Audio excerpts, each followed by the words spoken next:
What does it actually mean to learn Arabic as a Muslim? Because most people say, I want to understand the Quran, but what does it actually mean? And most importantly, how do we actually understand the Quran? How is the Quran understood? Because here's something very important to realize. The Quran is not understood in isolation. The Quran is understood through the explanation, through the tafsir that the scholars for centuries have produced and have written, and that the Prophet ﷺ has made dua for his companions to teach them at-ta'wil, to teach them the interpretation of the Quran. So the Quran needs to be understood through the tafsir. That's what Tafsir ibn Kathir is. That's what Tafsir al-Tabari, that's what Tafsir Mujahid, al-Baghawi, all of these tafasir, that's what it is the explanation of the very advanced, eloquent text, which is the kalam of Allah, which is the speech of Allah Azza wa Jal, which is the actual Quran. And this, as we said, is not something new. Even the companions of the Prophet ﷺ, when the Quran was revealed to them, and Arabic was their first language, they would still ask the Prophet ﷺ, what does this mean? What does that mean? Even though they understood the words, they still needed clarification of the meaning. So what does that tell us? It tells us that learning the Arabic language alone is not enough to understand the Quran. But stay with me, what does that mean? Don't get scared. What I mean is that you still need to refer to the explanations given by the scholars. So the question becomes, if I want to understand the Quran properly, through tafsir, what level of Arabic do I actually need? Because once that is clear, everything else becomes simple.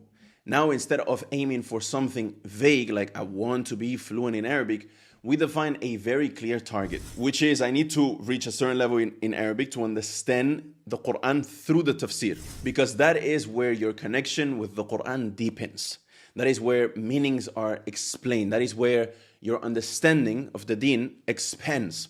So instead of asking how long will it take me to become fluent, the better question is what level of Arabic do I need to get to understand the tafsir? So now let's make this practical, right? The way we are going to do this is by using a system that is used internationally to measure language ability. It's called the CEFR levels. And it basically breaks language into 6 levels: A1, A2, B1, B2, C1, and C2.